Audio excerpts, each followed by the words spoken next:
어제와 오늘 코로나19 확진자 현황 보고 오셨는데요. 확진자 수는 소폭 줄었지만 연쇄 감염은 계속되고 있어 안심할 수가 없습니다. 취재 기자와 함께 제주 지역 코로나19 상황 좀 더 자세하게 알아보겠습니다. 신인관 기자 나오셨습니다. 어서 오십시오. 네. 자, 그제였습니다. 올해 들어 가장 많은 확진자가 나왔는데 어제 그리고 오늘 오후 5시까지는 일단 확진자 수는 줄어든 것으로 보이거든요. 그렇다고 확산세가 좀 꺾였다라고 볼 수가 있을까요? 단순히 숫자로만 보면 그렇게 보실 수도 있는데 아직은 안심할 수 없는 상황입니다. 제주에선 어제 하루 확진자 13명이 나왔습니다. 오늘 오후 5시 기준 추가 확진자는 없습니다.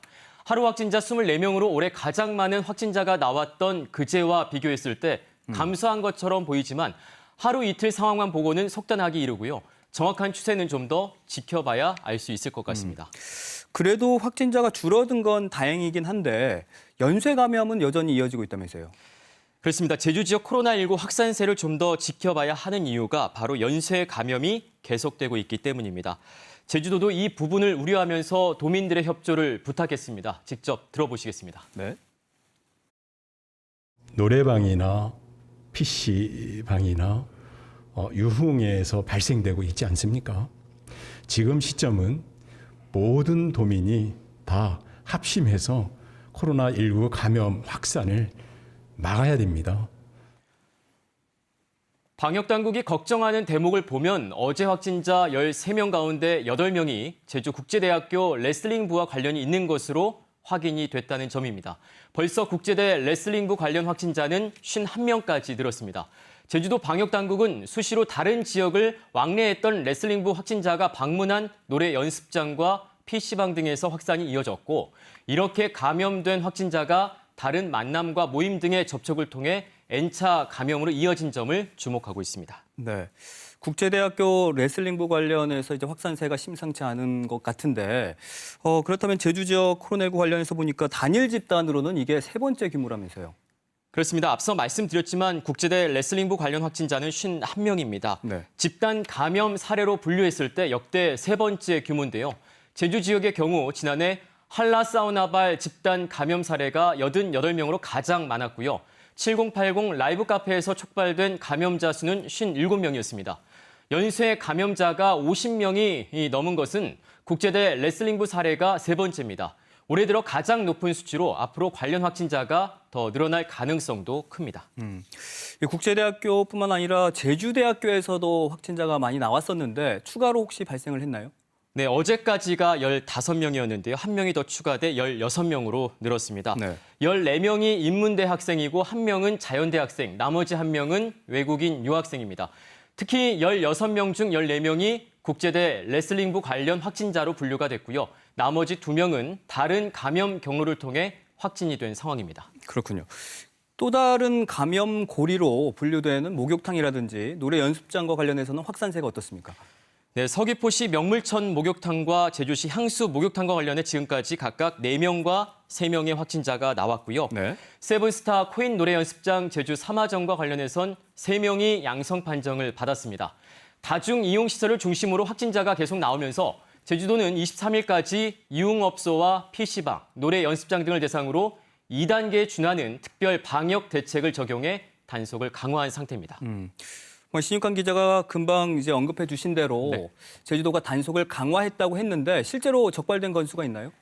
네, 실제 제주도가 그제와 어제 이틀 동안 단속에 나섰는데요. 네. 감염병 취약시설 850여 곳을 대상으로 집중 점검을 했더니 방역수칙 위반 사항 25건이 잇따라 적발됐습니다.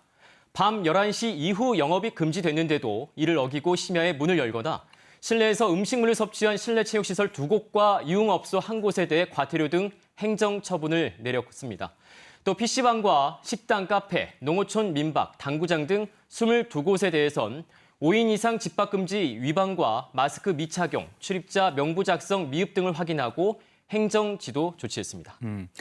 서귀포 경찰서와 관련해서도 추가 확진자가 나왔다죠? 네, 그렇습니다. 서귀포경찰서 의경 3명이 먼저 확진 판정을 받았는데요. 밤사이 1명이 더 추가되면서 4명으로 늘었습니다. 네. 제주도 방역당국은 앞선 확진자인 이 3명이 다른 지역 사람들이기 때문에 외부 유입 사례로 보고 역학조사를 진행했었는데요. 어제 나온 확진자가 다중이용시설을 이용한 것이 확인되면서 이 확진자를 선행 확진자로 보고 역학조사를 집중하고 있습니다. 자, 이렇게 확진자가 크게 증가하면서 진단 검사량도 큰 폭으로 늘었다라고 들었거든요. 네. 정확히 어떤 상황인가요? 코로나19 확산세가 이어지면서 진단 검사량도 폭증하고 있습니다. 어제 하루 동안 2,690건의 진단 검사가 진행이 됐습니다. 역대 가장 많은 수치였는데요.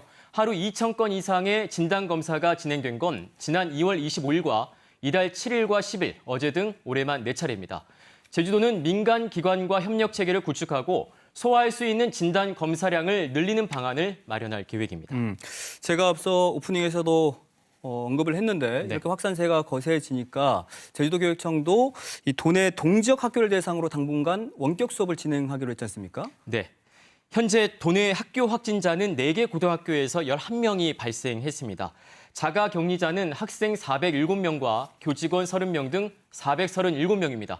이처럼 학교를 중심으로 확산세가 계속되면서 유치원과 초중고에서도 원격 수업을 진행하기로 했는데요. 이성문 교육감 얘기 직접 들어보시죠. 확진의 흐름을 진정시키고 학교 현장의 정상화를 위해 제주의 특성을 반영한 선제적이고 한시적인 조치가 필요하다고 판단했습니다. 이에 따라 내일부터 오는 18일까지 동지역 유치원과 초중고등학교, 특수학교에서 원격 수업이 진행됩니다. 대상은 총 165곳입니다. 긴급 돌봄은 유치원과 초등학교 저학년인 1, 2, 3학년 특수학교에서 이뤄지고요. 다만 읍면 지역 유치원과 학교의 경우 등교 수업을 하되 확진자나 자가 격리자가 나올 경우 원격 수업으로 전환하기로 했습니다. 네, 하루빨리 확산세가 좀 꺾여서 학생들이 정상적으로 수업을 받는 날이 하루빨리 왔으면 좋겠습니다. 오늘 고생 많으셨습니다.